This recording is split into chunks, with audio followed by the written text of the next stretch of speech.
નમસ્કાર દર્શક મિત્રો, હું છું મેહુલ ગઢવી. આપ જોઈ રહ્યા છો હિન્દ વૈભવના ડિજિટલ માધ્યમથી આજની ખાસ મુલાકાત. આજે જો વાત કરવામાં આવે તો લાતી પ્લોટની અંદર ચોમાસુ સત્રનો પ્રથમ વરસાદ એક નજીવા છાંટા જઈને કહી શકાય એવો વરસાદ આવવાથી જે પરિસ્થિતિ લાતી પ્લોટ શેરી નંબર 2ના દ્રશ્યો તમે જોઈ શકો છો. શહેરભરના તો અનેક વિસ્તારોની હાલત જાણે તળાવો જેવી થઈ ગઈ છે. મુખ્ય માર્ગો ઉપર પાણી આવી ગયા છે. પણ હાલ જે લાતી પ્લોટની જે વિકટ પરિસ્થિતિની વાત કરવામાં આવે તો તે સમસ્યા એટલી છે કે રોડનો વચ્ચેનો ભાગ છે એ એકદમ જાણે ભૂની અંદર ગરકાવ થઈ ગયું એ રીતનો છે. અને અનેક વાહનો, લોડિંગ વાહનો તેમજ બાઇકો અનેક ફસાયાના પણ દાખલાઓ સામે આવ્યા છે. અને લોકોની દુકાનોની અંદર પણ જે પાણી ભરાયા છે તે પણ સમસ્યા અનેક સામે આવી રહી છે. ત્યારે તંત્ર ઉપર અનેક વર્ષોથી એક પીડાતી સમસ્યા અને વર્ષોથી જે લોકો પીડાઈ રહ્યા છે ત્યારે તેના પ્રાણ પ્રશ્નને ખરેખર તંત્ર માત્ર ને માત્ર 20 વર્ષનો વિકાસ ને 25 વર્ષનો વિકાસ ને 30 વર્ષનો વિકાસની જે ગીત ને ગાણાઓ ગાઈ રહ્યું છે,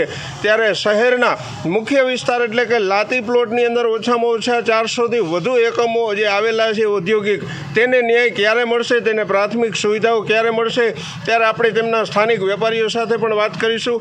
જી, આપનું નામ જણાવશો? ઉદય માકાસણા. ઉદયભાઈ, છેલ્લા કેટલા સમયથી આ સમસ્યા, આજે જ્યારે પહેલો જ વરસાદ આવી ત્યારે શું પરિસ્થિતિ? વર્ષોથી લાતી પ્લોટની આ જ સમસ્યા છે. નથી પાણીનો નિકાલ, નથી રોડ રસ્તા બરોબર. વર્ષોથી આ જ પરિસ્થિતિ છે. તમારી માંગણી શું છે ને કેટલી વાર રજૂઆતો કરવામાં આવી છે? ઘણીવાર રજૂઆતો કરી છે, તોય છતાં કાંઈ તંત્ર ધ્યાન નથી આપતું. આ દોઢ મહિના પહેલાં જ હજી આ મોટા ભૂગર્ભના ભૂંગરા નાખેલા છે, તોય આપણે હતા એમને મૂકીને વહી ગયા હતા. આપણે જીસીબી વાળાને કીધેલું હતું કે અમને સરખું કરી દો, તોય કાન નહોતા આપતા, ધ્યાન ન આપ્યું. પછી અમે બધા શેરીવાળાએ રૂપિયા ભેગા કરીને 20-25 હજારનું ભેગા કરીને અમે અમારા ખર્ચે આ બધું સરખું કરાવ્યું હતું. તોય હજી પહેલો જ વરસાદ છે, થોડોક વરસાદ આવ્યો ત્યાં પાછું હતું એવું થઈ ગયું.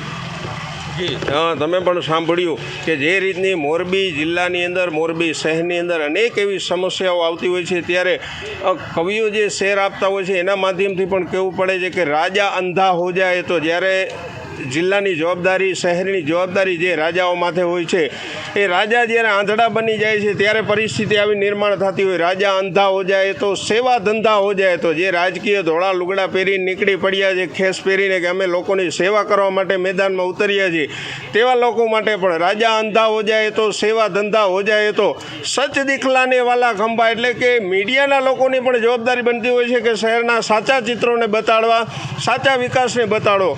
सच दिखलाने वाला खंभा छवि प्रबंधा हो जाए तो युग कवि मत समझो तुम खुद को निर्बल या कमजोर, अब चौराहों पर अभे पुकारो કે ચોર ચોર ને ચોર. જે લોકો આવા કાર્યોની અંદર ભૂલો રાખી અને નીકળી જતા હોય છે, ત્યારે ભૂગર્ભ ગટરનું જે કામ હાલ આપણે જાણવા મળ્યું તે લોલમ લોલની જે પરિસ્થિતિ છે એના કારણે અનેક વાહનો ફસાયા છે, અનેક ઔદ્યોગિક એકમોને પણ આ નુકસાન પારાવાર વેઠવું પડતું હોય છે. ત્યારે આવનારા દિવસોની અંદર તંત્ર એવા કયા કામો કરશે કે જેથી લાતી પ્લોટની સુખાકારીમાં વધારો થાય? મેહુલ ગઢવી, હિન્દ વૈભવ.